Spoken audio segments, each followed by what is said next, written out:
tardes, bienvenidos a todos y todas a una nueva edición de los coloquios del Instituto Balseiro. En particular, este coloquio se está dando en el marco de un taller escuela ¿Cuántos?, que estamos organizando, un taller que se ha desarrollado, se viene desarrollando acá en las instalaciones del Centro Atómico durante toda esta semana, y mucha gente de la audiencia está participando de este taller, y en particular el expositor de hoy, Cristian Smigelov, que es uno de los organizadores del taller.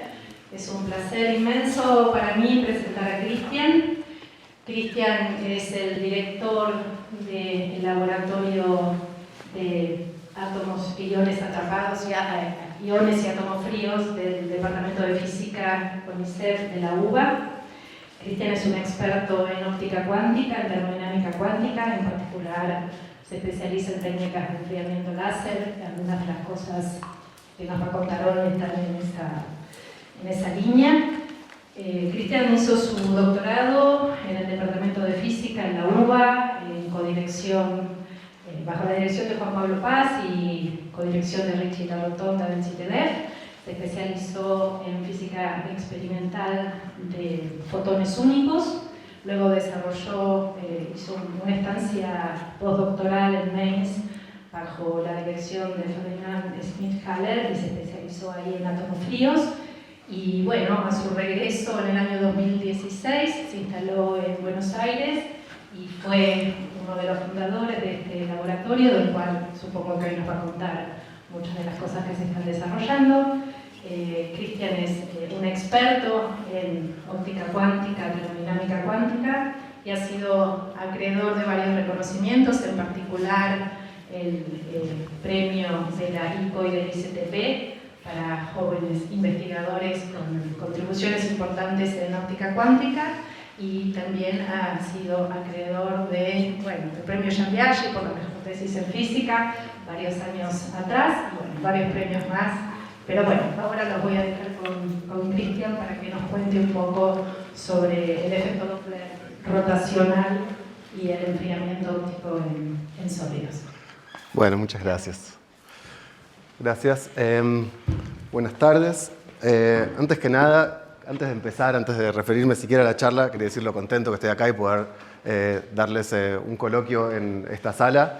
Desde chico, para creo que toda la comunidad argentina que estudia física, este instituto es un referente. Para mí fue también considerado como un lugar para venir. Después me fui a estudiar a La Plata y dije, no sé si tanto bosque, tanta soledad, y ni me animé a dar el examen y me quedé en La Plata estudiando. Pero estar aquí en este hall, como le decía Majo, cuando me otorgaron el premio Jean Piaget, justo la AFA siguiente, que es donde uno da la conferencia, donde cuenta el trabajo por el cual le dieron el premio, fue acá. Y yo pensaba que me iba a tocar dar el charla acá, y no me tocó acá. Estaba un poco triste, fue allá en la ex biblioteca, que estaba recién estrenada, con biblioteca y demás. Pero bueno, la charla de hoy, por ahí podemos apagar las luces de adentro para que se vea mejor la proyección. Tiene este título onírico que le puse, que es Ambulancias rotando y la heladera láser. Lo de ambulancias rotando es más bien un sueño por ahí un poco oscuro, y lo de la heladera láser es un sueño, un deseo que tenemos. Voy a contarles un poquitito de dónde vienen estas dos ideas. Obviamente estas dos imágenes de acá hechas por la ahora tan popular inteligencia artificial son solo una descripción fantasiosa de cosas que voy a hablar un poquitito más formalmente en lo que sigue. Pero antes de eso, quería contarles un poquitito, voy a empezar a contarles un poco lo que fue armar un laboratorio en la Universidad de Buenos Aires, donde se trabaja con las técnicas de iones atrapados. Ahí está, qué lindo. El laboratorio, como decía Majo, está en la Universidad de Buenos Aires. Estamos en el pabellón 1, en el Departamento de Física, en este edificio también histórico, que fue el primer edificio que fue construido como parte del proyecto de Ciudad Universitaria, que lamentablemente después fue cancelado por una dictadura por pensar que cómo poner todos los estudiantes juntos en un lugar. Y ahí desde hace 10 años, con un montón de estudiantes y con ayudas de un grupo teórico también dentro de la universidad, Augusto y Juan Pablo, también como Cecilia Cormick, que fue una organizadora también de la Escuela Quantos, que ahora está en la Universidad de la República en Uruguay. Armamos una línea de investigación que yo dirijo la parte experimental, pero no sería sin colaboración con ellos, y además con la colaboración externa, con la ayuda constante de quien fue mi tutor en Alemania, Ferdinand Schmidt-Kahler, que pudimos armar al principio con muy generosas donaciones de él el laboratorio.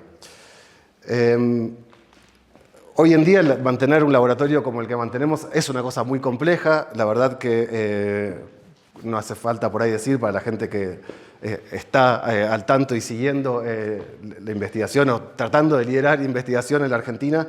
En los últimos 2 años del Estado Nacional en el laboratorio recibimos $200 por año, que nos dio gentilmente la UBA para comprar la gotita Hipoxipol, porque para otras cosas más nos sirven. Por suerte hemos logrado acceder a algunos financiamientos externos que nos están permitiendo continuar trabajando, pero y calculo que va a seguir siendo un esfuerzo constante.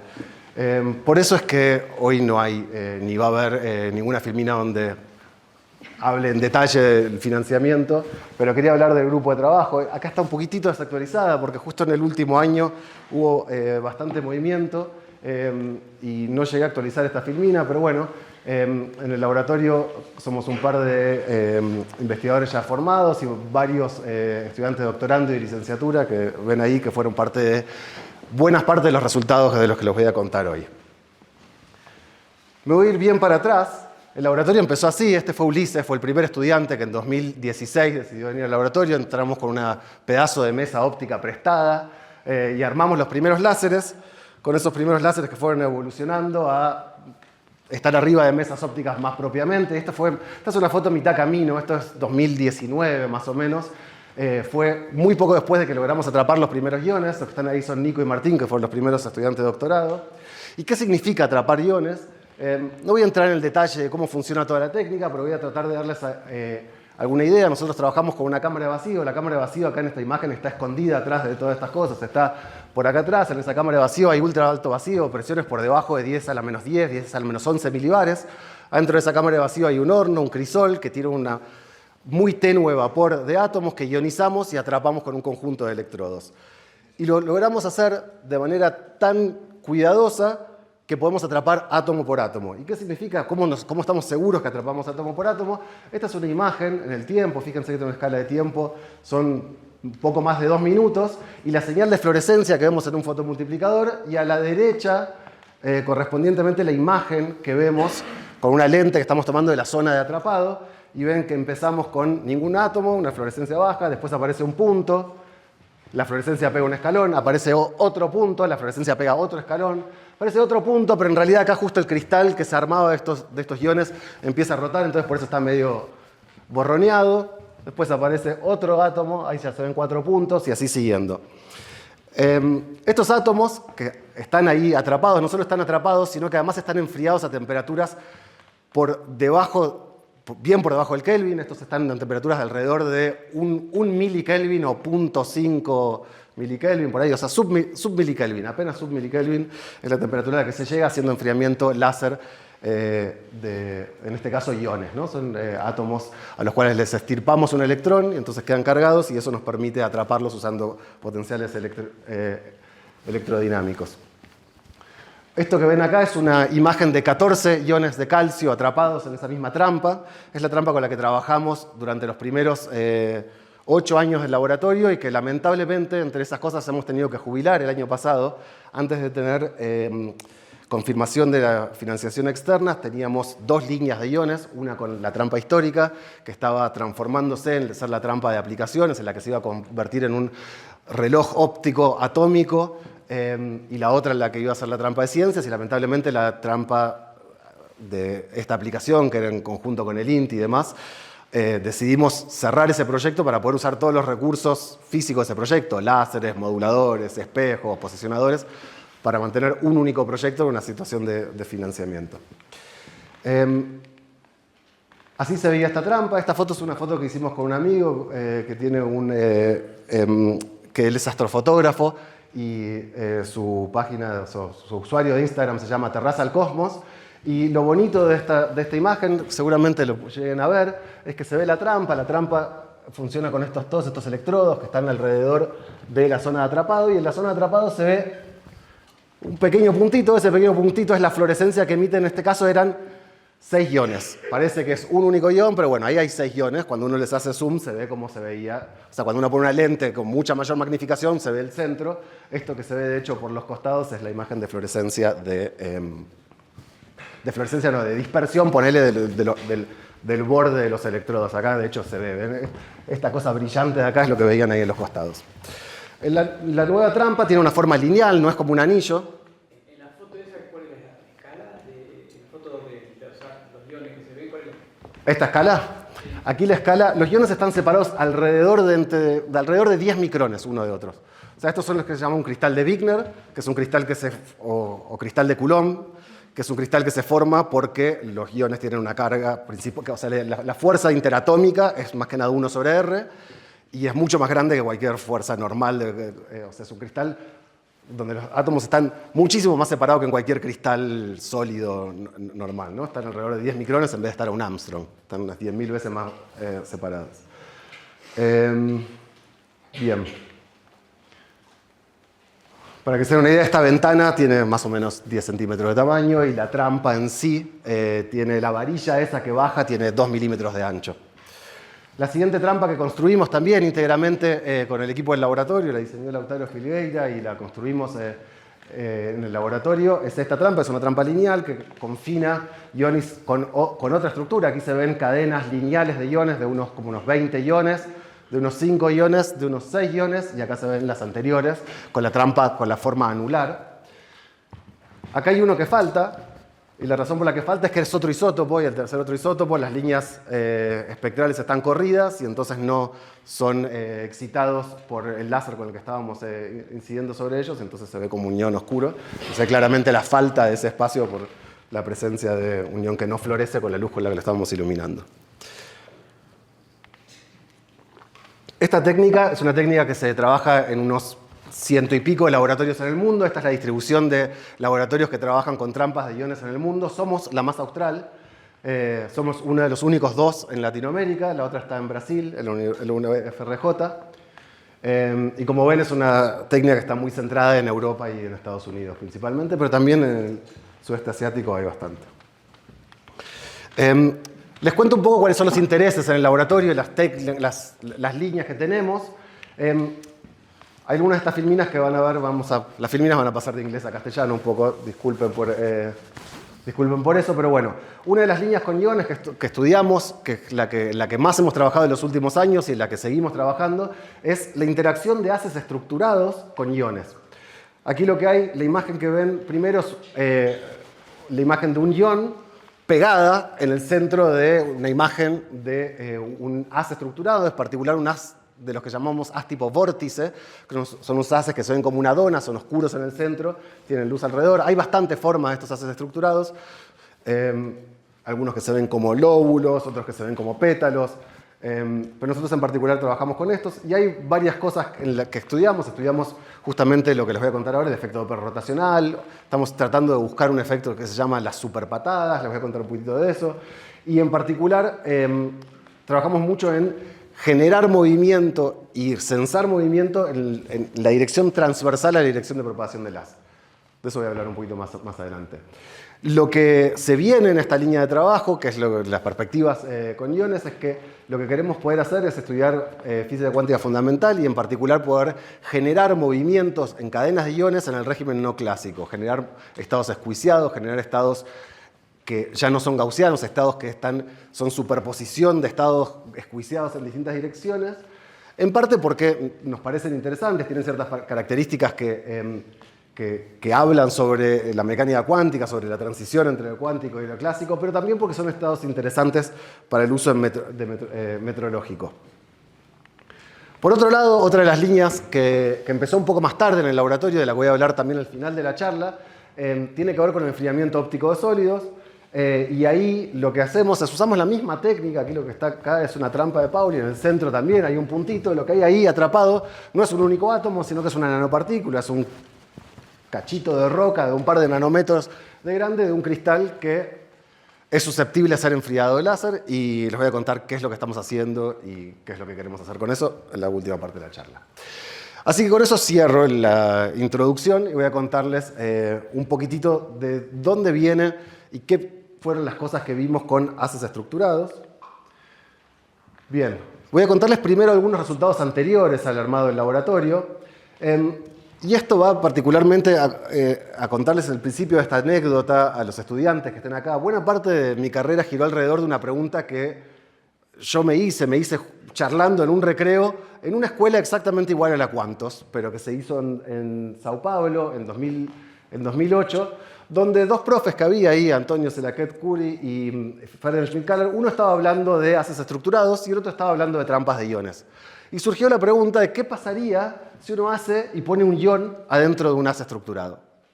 Y si uno mira las escalas de una cosa y la otra, el tamaño, ahora vos me preguntabas hace un rato cuál es la escala típica. La escala típica de separación, sí, dije, entre iones es de alrededor de 10 micrones, puede ser un poco menos, puede ser hasta 2 micrones si uno los comprime mucho, pero la dispersión del paquete de onda de esa función de movimiento de un único ion suele tener un tamaño de alrededor de 60 nanómetros. Y un haz, en el espectro visible, que uno lo enfoca a todo lo bien que lo puede enfocar, a lo sumo va a tener un radio de alrededor de la longitud de onda, digamos alrededor de 1000 nanómetros. Y uno diría, bueno, ¿qué va a sentir el átomo ahí? Y va a sentir oscuridad, no va a sentir nada. Mucho más chiquitito que el resto, ¿qué va a pasar? Esa fue la primera intuición, pero al toque, pensando un poco más, nos dimos cuenta que estos haces tienen una particularidad. Estos haces, hay muchas maneras de definirlo, pero una de las maneras de definirlo son los haces que se llaman Laguerre-Gauss. Y estos son una familia de haces que se definen con las funciones de Laguerre, una mezcla de funciones de Laguerre y Gauss, que esencialmente los primeros órdenes de estos haces tienen esta distribución espacial de intensidad que se ve acá, el gaussiano, el común, el haz que no tiene estructura, uno podría decir que tiene, ¿no? Porque finalmente se acaba en algún momento, no es una onda plana, ya es un haz que tiene cierta estructura. El haz que tiene L, hay un parámetro que caracteriza esta familia, que es un parámetro L, que es un número entero, y un parámetro P, que es otro número entero, que tiene esta estructura, y mientras va creciendo, el anillo este va creciendo, van apareciendo más lóbulos y demás. Pero si uno mira no solo la intensidad, sino uno mira qué pasa con el campo, y esto que está acá abajo es un corte sobre lo que sería el campo de cada uno de estos haces, el haz con L igual a 0, L igual a 1 y L igual a 2, uno lo que ve es que en este lugar en el medio el campo pasa de positivo a negativo, muy fuertemente. Entonces hay un gradiente muy fuerte en el medio, y estos haces, por más que sean oscuros en el medio, tienen un gradiente tremendo. Y hay muchas interacciones que no están mediadas por la intensidad, sino que están mediadas por los gradientes. Entonces, la historia de la primera gran parte de esta charla es qué tipo de interacciones están mediadas por el gradiente y entonces qué tipo de interacciones pueden ser modificadas por la estructura de los haces utilizando este tipo de gradientes. Hay un montón de otros gradientes, ¿no? Digo, acá también tenés un gradiente, si lo recorres, en realidad estos haces, si miran, tienen una estructura de fase que está acá, que va como E a la I phi, o sea que también esto obviamente, este lóbulo va subiendo y bajando a medida que lo recorres en la dirección azimutal, está lleno de gradientes, y todos esos gradientes sirven para hacer distintas cosas. Lo primero que vimos, lo que hicimos fue decir, bueno, está bien, ¿qué tipo de interacciones? Si uno mira la interacción, dice, bueno, ¿cómo calculás una interacción en un sistema atómico? Calculás el elemento de matriz hamiltoniana de interacción, que bueno, para el término dipolar, que es el término más sencillo, que en general los términos más fuertes nada más dependen de la polarización de la luz y de la intensidad, pero a segundo orden, el término cuadrupolar depende del gradiente, ¿no? Y entonces en los átomos con los que trabajaban allá en Mainz, que son los mismos con los que ahora trabajamos en Buenos Aires, que es calcio, hay una transición muy conocida, que es la transición cuadrupolar, que es una transición donde el momento angular cambia de S a D, o sea, de L igual a 0 a L igual a 2. Esas transiciones son transiciones que son excitadas por gradientes justamente, y entonces la idea fue decir, bueno, vamos a mirar qué pasa en esta transición. Y lo que hicimos fue justamente agarrar un ion, ponerle un haz bastante enfocado y mover el ion a través del haz y mirar cómo era la excitación de este ion a través del haz. Y si uno cambia la polarización de una manera y cambia los ángulos en los que entra el haz con respecto al movimiento del ion y con respecto al campo de cuantización del ion, uno puede elegir efectivamente que esta interacción sea proporcional a la intensidad o al gradiente. Va a ser proporcional a la intensidad porque también al ser a una onda viajera tenés un gradiente en la dirección de propagación, entonces podrías interactuar con ese gradiente. Y entonces diseñamos un experimento, y para diseñar este experimento hizo falta calcular coeficiente de Clebsch-Gordon, para quienes los hayan ya estudiado y por ahí odiado, pero este fue un momento donde en mi carrera dije, esta porquería que me hicieron estudiar es lo que necesito para hacer este experimento. Fue bastante mágico. Bueno, y entonces seleccionando las polarizaciones y los ángulos de distintas maneras, uno podía... Efectivamente, esta fue la predicción que hicimos en 2012, y 2 o 3 años después pudimos medir y vimos que moviendo el ion, esta es la posición del ion a través de las, y lo que se ve del otro lado es la excitación en medida en lo que se llama frecuencia de Rabi, uno podía ver o un perfil que era el rojo que está ahí, que es proporcional a la intensidad del haz, o un perfil que era proporcional al gradiente. Fíjense que lo que estamos viendo es que aquí lo que estamos diciendo es que al poner el ion en el centro del haz, donde está oscuro, este ion inclusive puede excitarse, se excita absorbiendo y emitiendo fotones en la transición cuadrupolar haciendo oscilaciones de Rabi. Entonces mostramos de algún modo mostramos que un átomo puede excitarse en la oscuridad. Además, después de darle vuelta a esto, nos dimos cuenta de que... por otro lado. De que había una cosa bastante curiosa, y que es que, bueno, si uno mira las reglas de selección normales, magnéticas, uno diría, bueno, dependiendo de la polarización, yo puedo cambiar, este es mi estado fundamental y este es mi estado excitado.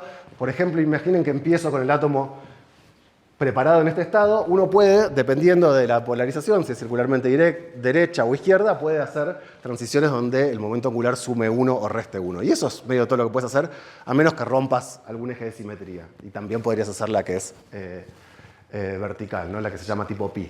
Pero la pregunta que nos hicimos es si podíamos, agregando esta estructura de vórtice que tienen estos haces, este momento angular que se había demostrado en partículas grandes. Un par de años antes se había demostrado en pinzas ópticas que atrapando partículas con estos haces contienen momento angular, y ese momento angular servía para rotar partículas grandes. Pero nuestra pregunta era, ¿también sirve para cambiar las reglas de selección? O sea, ¿podemos excitar estas otras transiciones sumando y restando los momentos angulares orbitales y de polarización?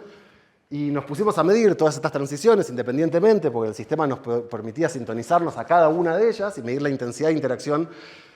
Y en este gráfico se ve el resultado. Lo que cambia en este gráfico es, acá nos sintonizamos a una transición, otra transición, otra transición, otra transición y otra transición, y acá cambiamos el contenido de momento angular del fotón.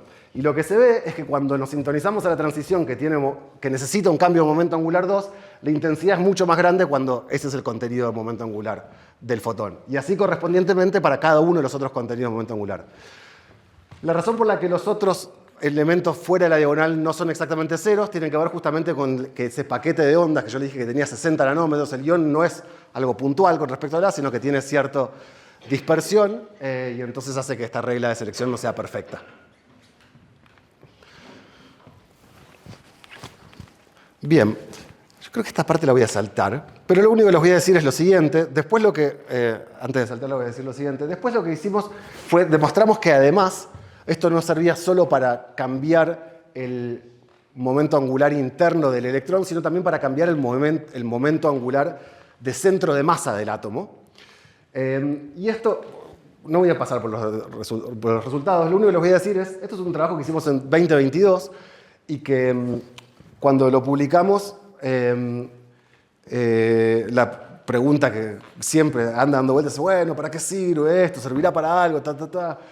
Y hacia el final del paper nosotros escribimos, bueno, tal vez esto puede servir para hacer un tipo de compuertas lógicas, acá está el final del paper, que combine compuertas lógicas en iones, que combine hacer fuerzas en la dirección transversal a la del haz y poder tener un haz que está enfocado en una cadena de iones 1 a 1. Bueno, el año pasado estuve en la conferencia de iones atrapados de Europa y había 5 trabajos donde habían hecho esas compuertas lógicas con esta idea, que es algo que a uno finalmente le da un montón de satisfacción, por más que uno dice, estoy haciendo algo, quiero ver si lo puedo mover al átomo de manera transversal a la dirección de propagación del átomo. ¿Por qué? Porque quiero ver si puedo. ¿Viste? Como que, y después hay gente que ya está, pocos años después, buscando persiguiendo algo que era una aplicación casi de sueño que pusimos ahí, pero que finalmente más o menos se cumplió. Bueno, bien, vamos a Buenos Aires y al sueño feo de las ambulancias rotando. Nadie quiere ver una ambulancia rotando. ¿Y qué es la idea de esto? Y por eso voy a hacer una pequeña pausa. Y para quienes vieron MTV en los 90, tal vez recuerden esta publicidad que era muy bonita.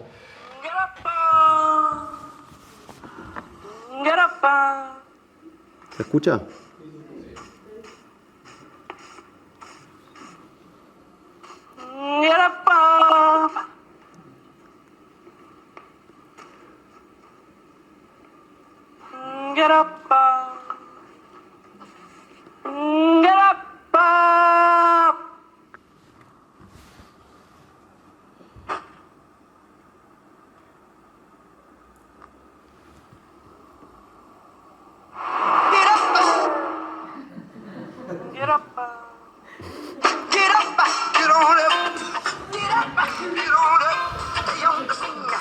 Bueno, ¿qué estaba pasando ahí? Nada, pasaba lo que todos, con el efecto que todos conocemos, el efecto Doppler, pasaba una canción, un pedazo de esta canción de James Brown. Y es... Bueno, pero esto va a ilustrar qué cosa, una cosa que damos por sentado del efecto Doppler, que es que el efecto Doppler se produce cuando la fuente o nosotros nos movemos hacia la fuente. Si la fuente está en alguna dirección y nosotros nos movemos perpendicular al movimiento de esa onda, además, en principio no deberíamos sentir ningún efecto, porque lo que estamos haciendo es pasar por encima de cada frente de onda. Si nosotros nos movemos de costado y los frentes de onda siguen pasando así, bueno, nada, no va a pasar nada, no cambia nada. Entonces la pregunta, ¿por qué se llama ambulancia rotando? Es la ambulancia, que es donde más sentimos el efecto Doppler. ¿Qué pasa si rota a la distancia? Y nada, vamos a escuchar wiu, wiu, wiu, pero no vamos a escuchar wiu. Entonces la pregunta que nos hacemos y lo que demostramos en este experimento es que usando haces estructurados podemos censar el movimiento de algún objeto no hacia o alejándose de la fuente, sino transversal a la dirección de la fuente. Voy a tratar de convencerlos de eso y cómo funciona eso y cómo medimos eso en el laboratorio. Esto fue trabajo principalmente de la tesis de Nico Núñez, también estuvieron participando mucho Ceci Cormick, Muriel Boneto y Marcel Uda, que ayer fue padre, de vuelta. Bien. Te voy a aceptar. Bien, entonces lo que les decía, o sea, normalmente en una onda plana uno dice, bueno, si tengo un observador que se mueve contra la onda, uno cuenta cuántas ondas por unidad de tiempo y demás, y lo que ve finalmente es que el corrimiento de la frecuencia de esta onda que ve el átomo, en este caso, pues pienso en un átomo que se mueve, no en una persona, con respecto a la frecuencia del laboratorio, tiene que ver con el vector de onda o el número de onda multiplicado por la velocidad del observador. O sea que justamente si son perpendiculares, esto da cero, no hay ningún corrimiento, chau.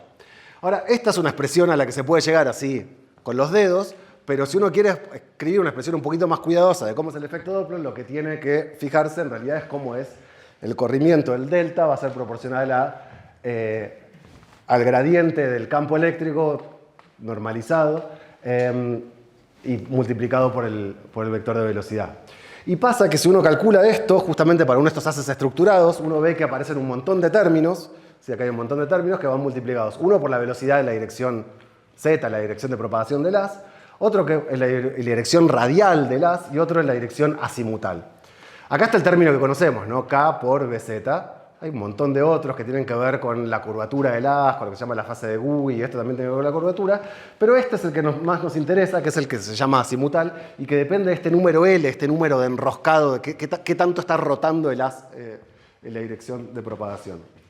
Y entonces, para observar esto, decidimos hacer una técnica de 2 fotones. Las técnicas de 2 fotones son muy conocidas, y hay 2 formas, grosso modo, distintas, una configuración donde los 2 fotones uno tiene una transición que va uno de un estado fundamental hasta un estado excitado, y para hacer una cosa que es como libre de Doppler, para cancelar el corrimiento Doppler de un haz y el otro haz, lo que uno tiene que hacer es poner los láseres contrapropagantes. Pero también uno puede tener una transición como si fuese tipo Raman, donde uno absorbe y emite, y en ese caso si quiere deshacerse de términos Doppler, porque lo que queremos en principio es deshacernos de todos estos términos horribles y que quede solo este de acá. Entonces, ¿cómo hacemos? Vamos a usar una configuración tipo Raman, así, con dos haces colineales. Y ahora voy un poquitito más al detalle de eso. Y lo que vamos a tratar de hacer es censar temperatura, movimiento de un único ion. Entonces, si uno tiene dos haces colineales, uno lo que ve, si tenés dos haces colineales, los dos gaussianos, en una configuración tipo Raman, uno lo que ve en un espectro de absorción es que normalmente si uno tiene solo un haz, tiene un espectro de absorción que está ensanchado por el ancho de vida natural o por potencia, pero si está bastante quieto el ion, en principio no va a tener un ensanchamiento Doppler muy grande, pero lo que ves es que se ocurre un fenómeno de interferencia cuántica que se llaman estados oscuros, CPT, EIT, tiene un montón de nombres distintos, que hacen que haya una resonancia muy fina entre la frecuencia de estos láseres. Y acá lo que estoy barriendo es la frecuencia de un láser relativo al del otro. Hay uno que lo dejo fijo y el otro que lo voy barriendo, ¿no? Y entonces se ve que hay una resonancia muy fina. Esta resonancia puede ser casi tan fina como uno quiere, depende casi exclusivamente de la coherencia de estos dos niveles. Y lo que vamos a tratar de ver es ensanchamientos en esta resonancia muy pequeña debido al movimiento. Efectivamente, si uno pasa acá en la simulación, uno está pensando qué pasa si el átomo está quieto con velocidad igual a 0, pero si uno tiene temperatura, lo que pasa es que este pico se achica y se ensancha. Y si uno tiene un tipo de movimiento que es bastante típico de las trampas de iones, que es un movimiento que se llama micromoción, que es básicamente un oscilador forzado, lo que ve, en vez de un borronamiento del pico, uno lo que ve es que aparecen bandas laterales. Pero esencialmente, que esto es lo que importa para esta primera parte, es que el pico principal va a ir bajando de altura. Y entonces, ¿cómo hicimos el experimento para tratar de observar la diferencia entre dos haces estructurados? Lo que hacemos es acá... lo que hicimos es que entramos acá con dos haces estructurados iguales, en principio los dos rotando en la misma dirección, pero con polarizaciones distintas, los separamos por polarización, y acá, en este lugar, en este agujero, podemos poner o un espejo común, o una cosa que se llama un prisma de Dove, que básicamente hace el mismo rol que el espejo, pero haciendo dos reflexiones. Entonces así te queda uno invertido con respecto a otro, y esto nos permite, y acá les pido que miren este lado de este gráfico, tener o los dos haces que se superponen sobre el ion corrotantes o los dos haces contrarrotantes. Y acá miremos las curvas de color, no las negras por ahora, y lo que vimos es que este pico, cuando los dos haces son corrotantes, cuando son iguales, o sea, cuando no deberíamos ver ningún efecto de la velocidad, vemos un pico bien profundo, bien bonito, sin ningún efecto térmico ni ningún efecto de movimiento, y en cambio cuando los ponemos contrarrotantes, lo que vemos es que este pico decrece, indicando que hay algún tipo de movimiento que está haciendo que este pico decrezca. Podría ser térmico, podría ser micromoción, podrían ser distintas cosas. Hicimos un montón de chequeos, vimos que efectivamente correspondía a micromoción en una dirección, correspondía a micromoción en la dirección azimutal. No voy a entrar en esos detalles. De hecho, lo que está mostrado acá en las curvas negras es otro de esos chequeos de confirmación de que efectivamente era esto lo que estábamos viendo.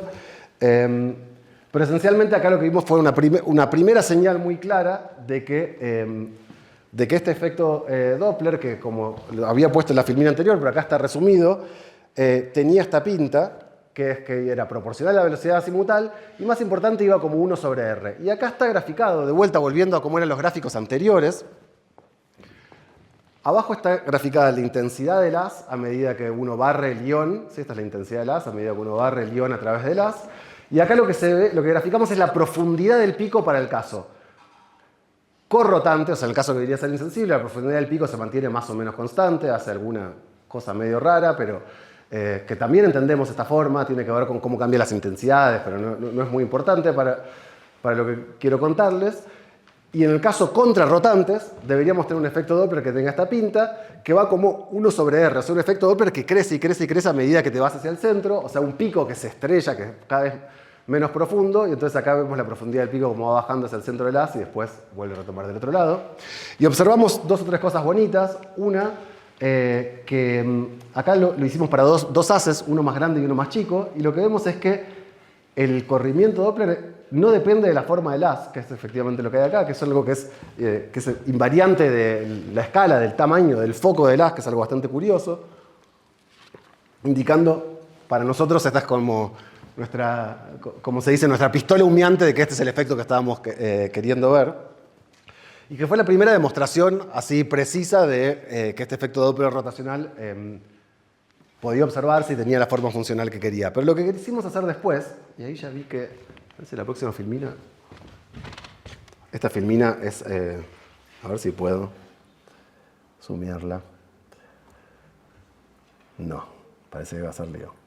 Bueno, parece que voy a saltearla y se acabó, porque si no... Esta filmina se la robé a Carolina, porque es resultados muy nuevos, pero por alguna razón en la importación quedó chiquitita. Vamos a saltearla y vamos a olvidarla, vamos a quedarnos acá.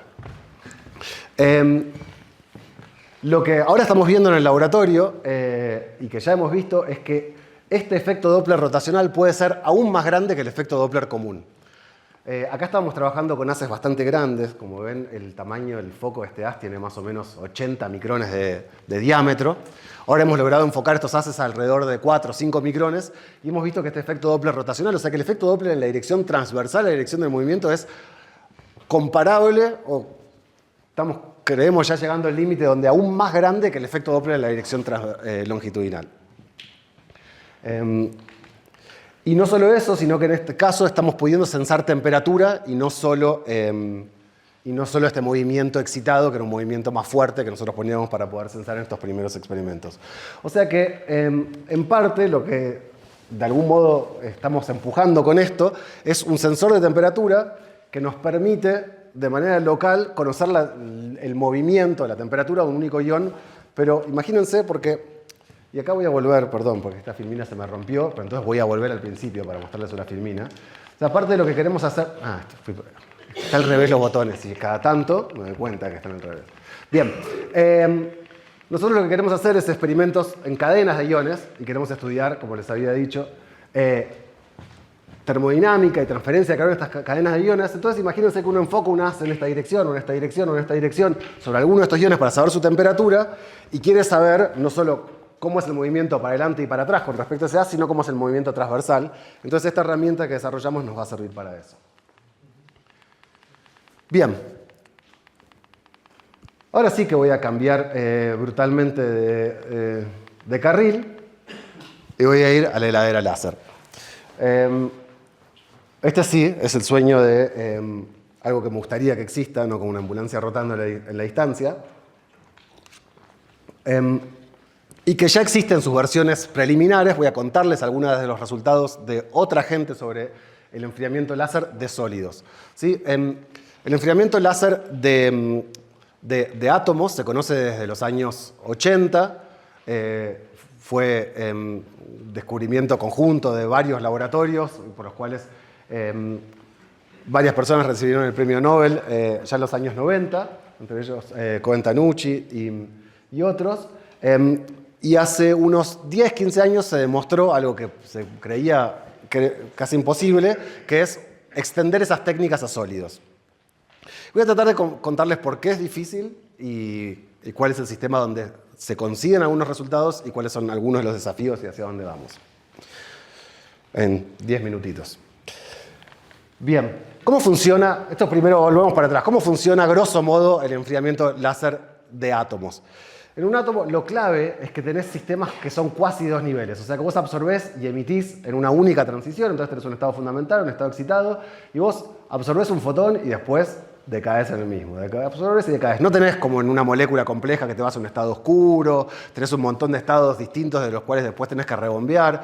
En átomos, especialmente los átomos alcalinos, los átomos hidrogenoides, con un único electrón libre en la capa de valencia, tenés sistemas suficientemente sencillos donde se puede hacer esto. ¿Y cómo se hace para enfriar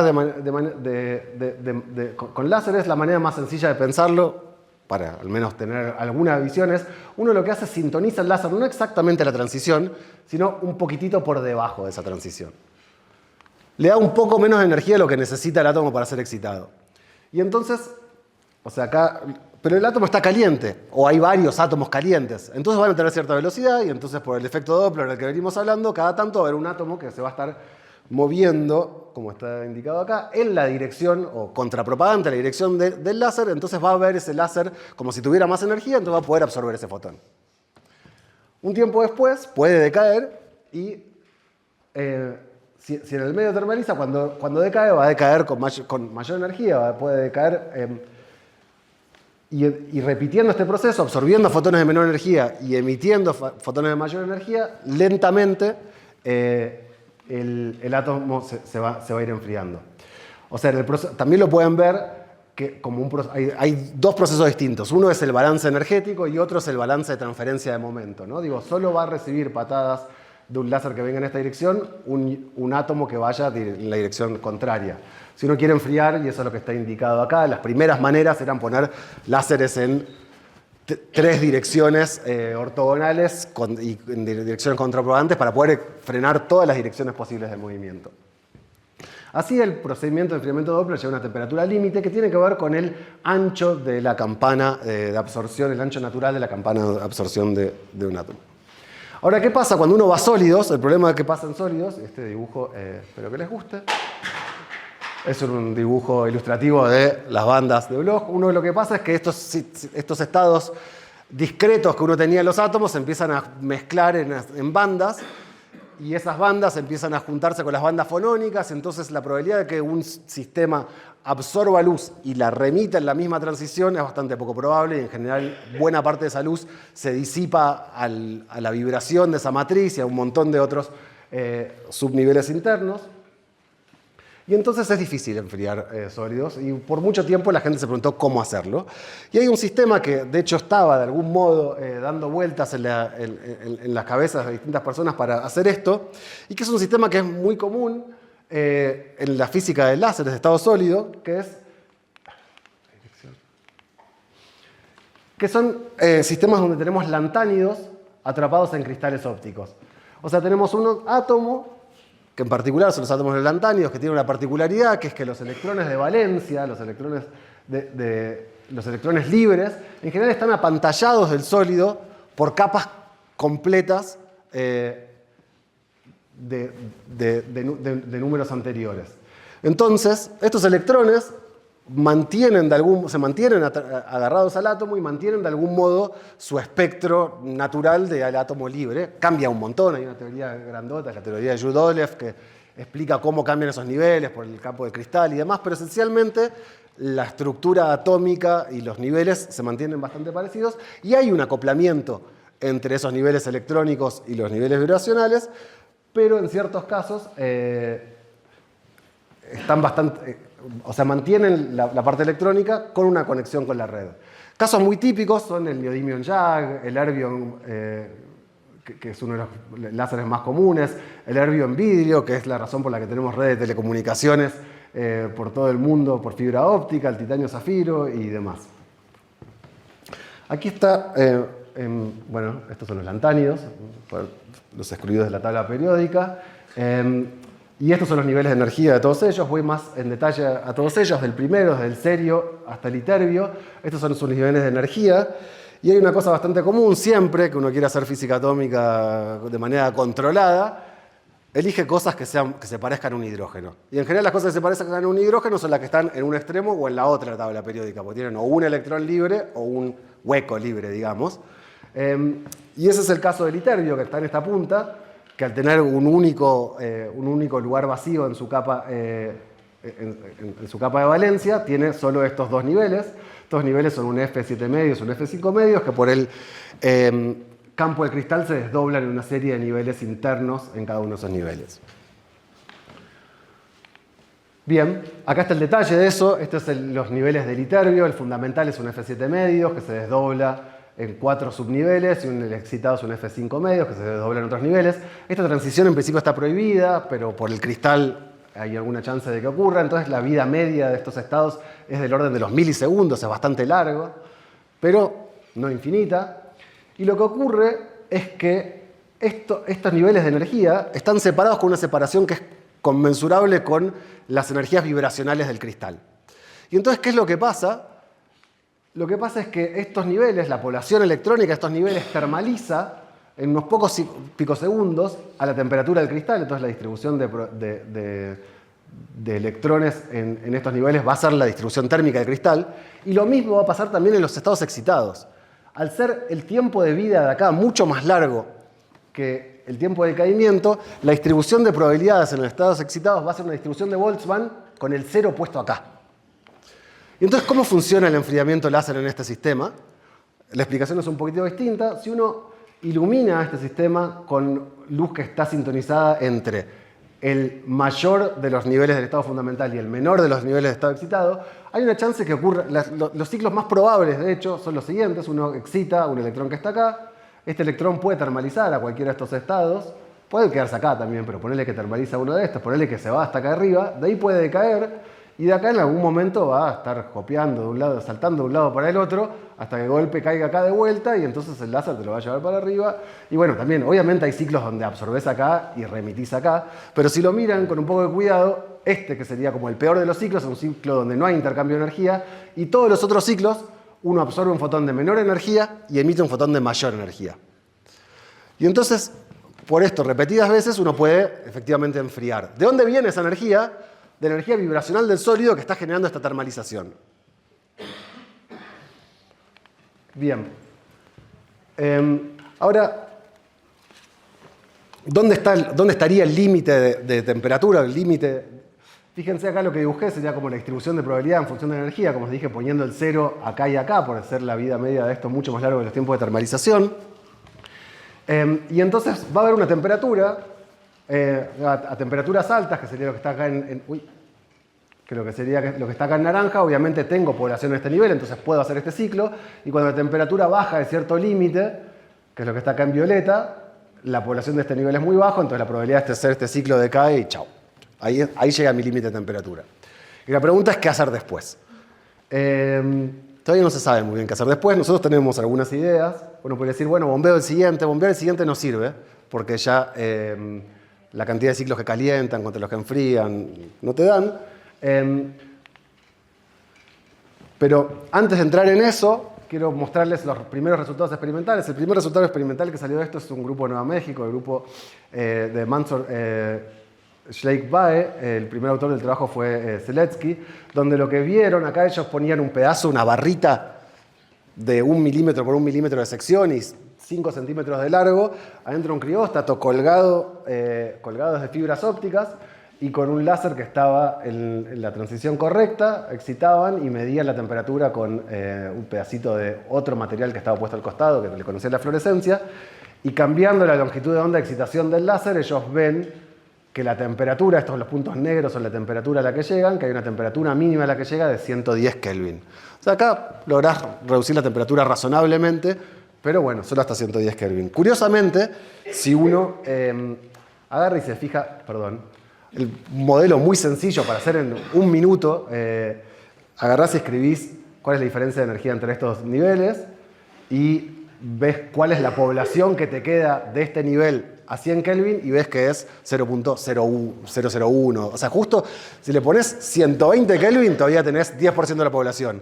Y en 100 Kelvin baja, ahí es donde es como se crashea. O sea, justo la temperatura en la cual se vacía este nivel es esa. O sea, explicando de manera muy sencilla con los dedos por qué es que está este límite de temperatura ahí.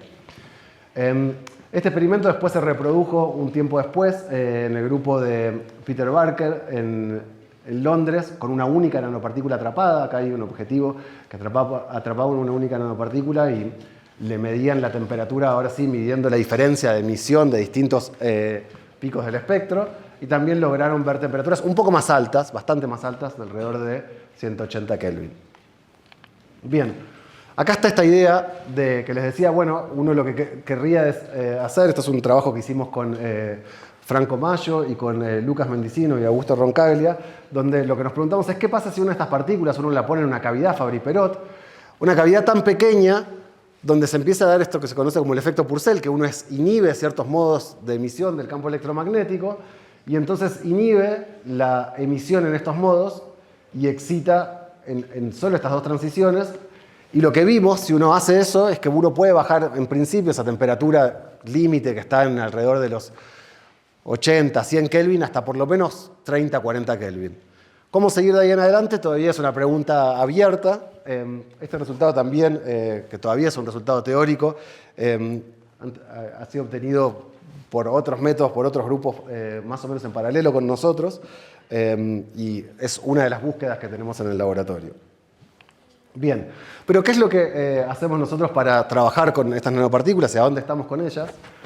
Trabajamos también con una trampa igual a la otra, donde podemos atrapar, trabajamos con nanopartículas que nos fabrican en el Departamento de Química, en la Facultad de Ciencias Exactas. Las cargamos por un método de absorción acústica dentro de la trampa, acá ven una única atrapada, y lo primero que hacemos es las frenamos el movimiento por un método de realimentación. Este es un diagrama de cómo es todo el dispositivo experimental.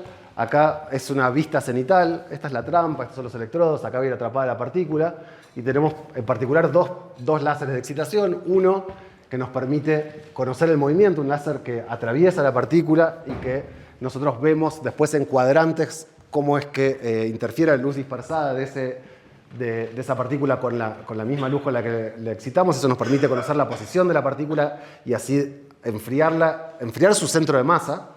Y después otro láser, que es el láser que decimos como de termometría y de enfriado, que también va a excitar ahora las transiciones electrónicas internas y cuyo espectro vamos a mirar con un espectrómetro de costado. Esa parte todavía está en construcción. Aquí lo que se ve es el espectro eléctrico que vemos de estas partículas atrapadas con el láser que controla el movimiento del centro de masa. Y vemos tres picos, que son los tres picos de movimiento en las tres direcciones que tiene, la dirección que llamamos axial y las dos radiales. En negro se ve cuando la nanopartícula está ahí, tal cual el láser la trajo al mundo, o sea, el láser la despegó de la pared y cómo quedó con el gas de fondo. Y lo que hacemos es aplicamos, usando esta señal que vemos en el espectrómetro, aplicamos una señal de realimentación sobre uno de los electrodos para frenar esta partícula, y lo que vemos es que estos picos todos, al aplicar esta señal de realimentación, se van disminuyendo uno, otro y otro, y llegamos a temperaturas del centro de masa equivalentes a 1 Kelvin. Lo digo eso y estaba acá, pero perdón, esta es la filmina que no está, pero bueno, sí, esta es la otra filmina. Son resultados bastante recientes y no llega a ponerlos bien, y no sé por qué en este visor se ve así. Pero bueno, las temperaturas a las que finalmente llegamos acá corresponden a temperaturas de 1 Kelvin para el centro de masa, ¿no? Los pasos que siguen, lo que vamos a hacer es ver la fluorescencia de una única partícula, pero para eso en el medio quería contarles estos últimos dos resultados, y con esto cierro, llegando casi a la hora, perdón, de seminario. El resultado de Pablo Corialedo durante su tesis, que está muy relacionado con trabajos que se hacen acá en el instituto sobre termometría. Estudiamos cómo es la termometría de una partícula codopada de erbio y terbio, donde se ve que estos espectros en función de la temperatura varían sus amplitudes, y lo que demostramos es que acá lo que está graficado es la temperatura medida y la temperatura predicha.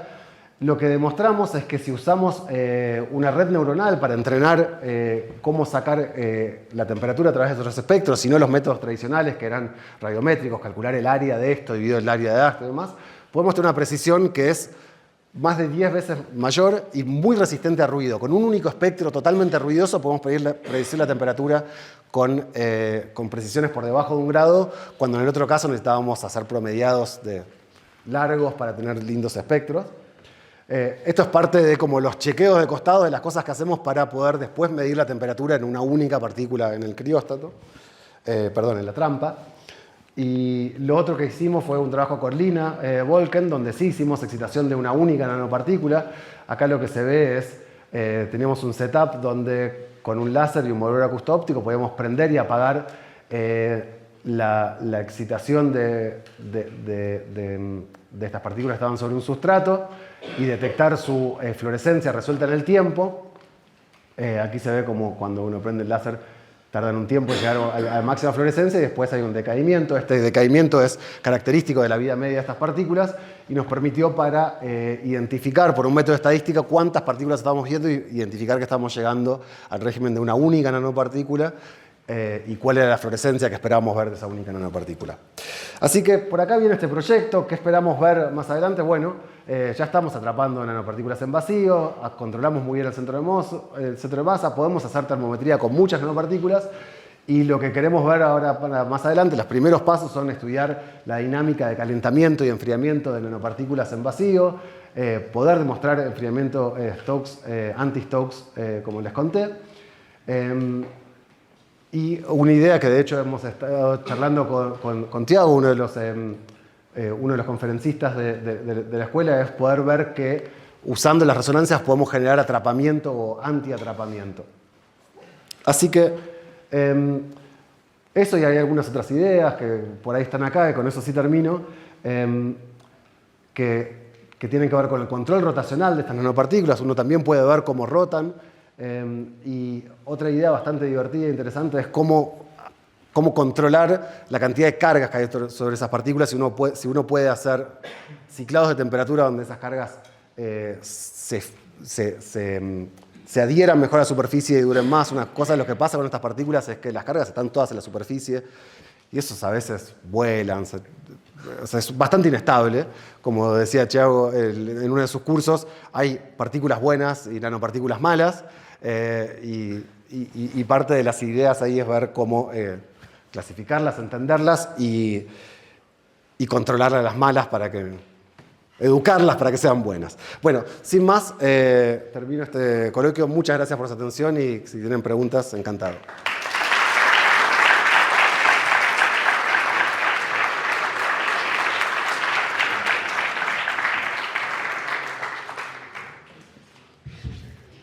Muchísimas gracias por la charla lindísima. Bueno, tenemos tiempo para preguntas, comentarios.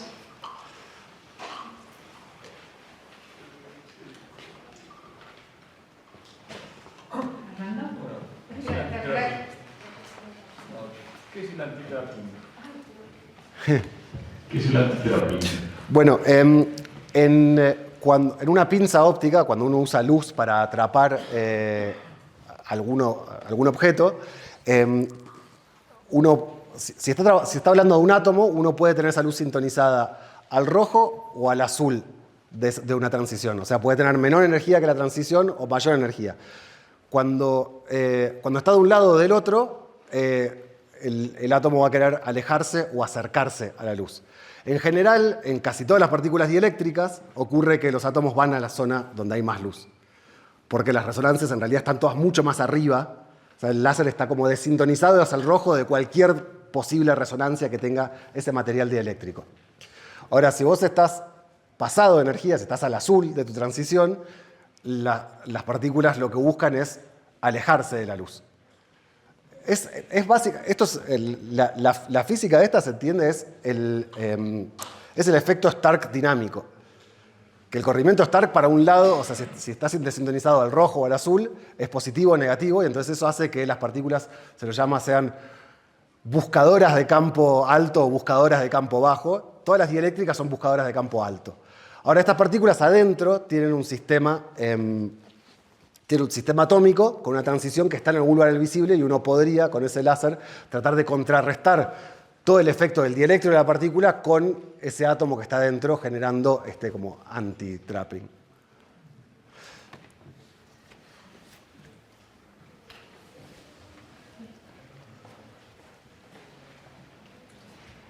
En tus nanocristalitos, digamos, vos tenés los distintos núcleos tipo, digamos, los que usás para hacer las transiciones.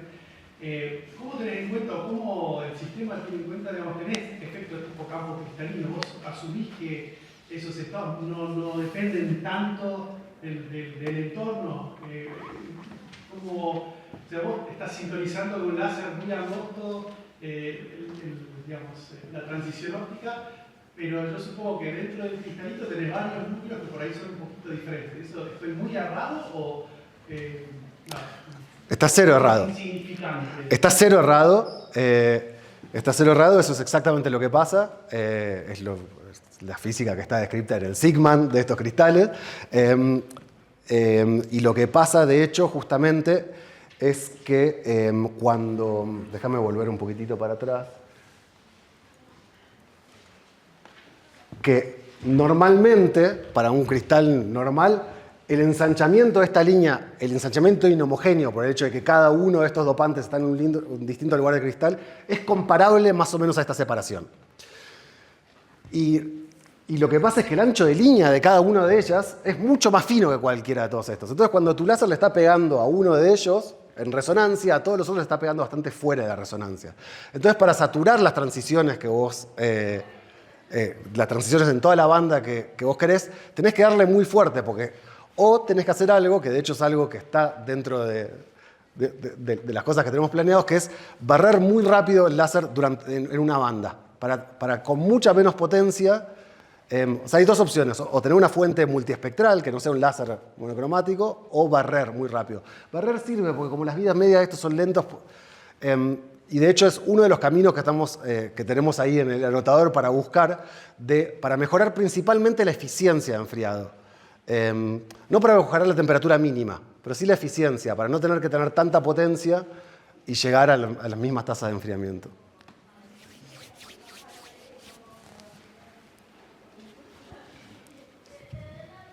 ¿Qué tal? Una consulta. En estos sistemas de reducciones en la pausa han buscado como estos estados oscuros, ¿no?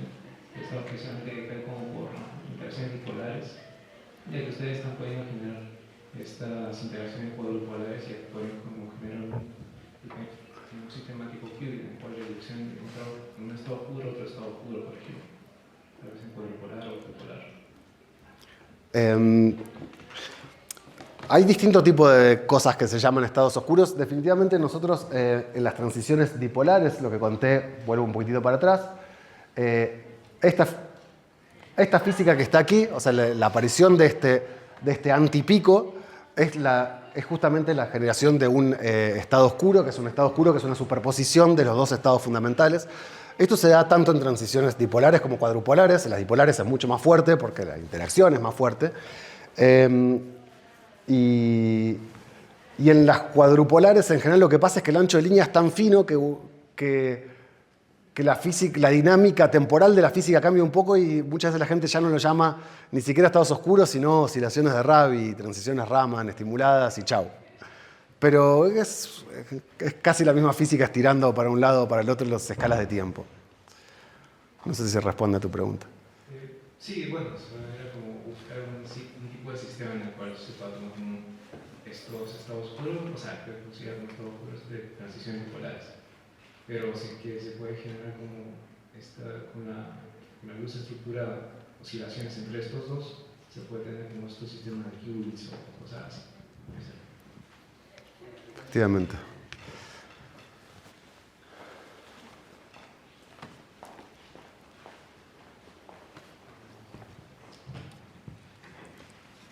Cristian, muy buena la charla. Gracias. Tengo varias preguntas, pero no solamente dos. Al principio hablabas ya no de un átomo individual, sino de conjuntos de átomos. Sí. Tenías esos cristales que se mantienen en el. Ese es un sistema interesante para estudiar fenómenos de interacción con la luz, donde puedas tener transferencia de momento y esta relación con las los distintos modos de excitación óptica. ¿Tenés interacciones? O sea, ¿hay algo para estudiar interesante en la interacción entre esos átomos en esa estructura cristalina? La respuesta es sí. Y también, mirá, te voy a contar un experimento que intentamos hacer varias veces y no nos salió.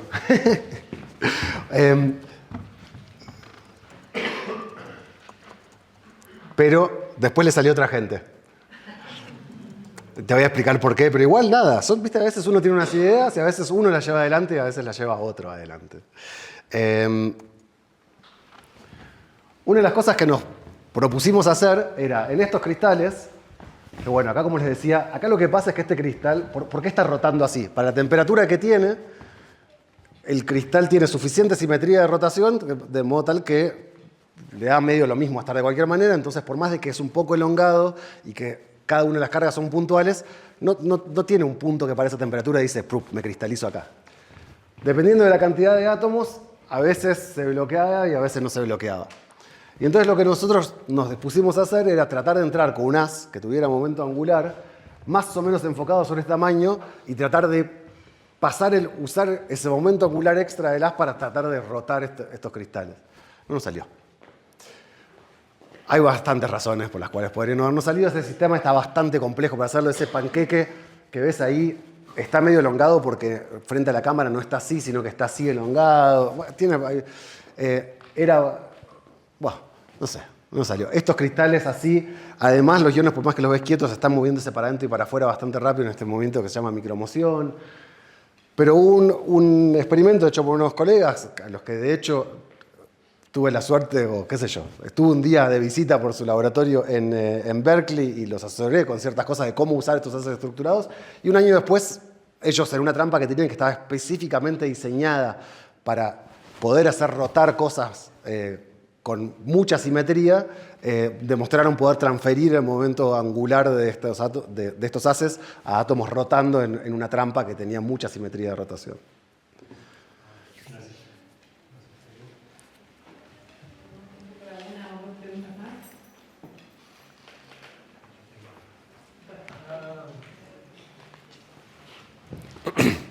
Hablando de trivial, ya que tenés esa red, ¿podés hacer ionizar más uno de ellos y hacer que uno de ellos tenga una carga extra y distorsionar la red y jugar con la dinámica que eso genera? ¿O es muy raro? Sí, se puede, pero desde hace varios años la ionización en estos sistemas ha pasado de ser ionización por impacto electrónico a ser ionización láser. Y para hacer ionización láser, para hacer el segundo paso de ionización láser necesitas láseres muy UV. Nosotros trabajamos en general con átomos alcalino-térreos, porque al estar en el grupo 2, cuando los ionizas una vez, les queda solo un electrón y es un átomo fácil. El primer paso de ionización de casi todos los alcalino-térreos está en más o menos 400 nanómetros, el segundo está en 370. O sea, porque es una ionización en dos pasos. Esos son los dos pasos, o sea, esa es la cantidad de energía total, o sea, la suma de esas dos frecuencias es lo que te da. Para ionizar el segundo necesitas como el equivalente a, creo que un láser de 40 nanómetros, que lo podrías hacer en pasos, o podrías hacerlo por impacto electrónico. Pero la razón por la que se dejó el impacto electrónico de lado es porque estas trampas, por todos lados, o sea, no son solo metal. Tienen un montón de dieléctricos que separan los metales unos de los otros. Acá hay unas bolitas de zafiro, acá esto es de alúmina y demás. Y si vos prendés un cañón de electrones en cualquier lado de estos, todas esas cosas son esponjas de electrones que hacen que después lo van liberando lentamente. Y entonces los potenciales eléctricos se te bailan para todos lados. Entonces no querés tener una pista de electrones adentro de estas cámaras de vacío. Entonces, que se puede, hay gente que lo ha hecho. Se puede hacer ionización en muchos pasos, no hace falta tener un láser de 14 nanómetros, ¿no? Se puede hacer en muchos pasos. Y de hecho hay gente que genera, hay una línea importante de investigación en generación de estados de Rydberg en iones. El estado de Rydberg es casi un estado ionizado. Lo que usan hoy por hoy son excitación en, creo que 3 pasos, 2 pasos con láser de 200 nanómetros y uno con uno de, creo que 1000, ¿viste? Como que se puede, es una cosa compleja, y de hecho la gente que ha generado estados de Rydberg también ha generado estados doble ionizados, ha medido la interacción entre ellos, cómo cambia la frecuencia de la trampa y demás. ¿Alguna otra pregunta, comentario?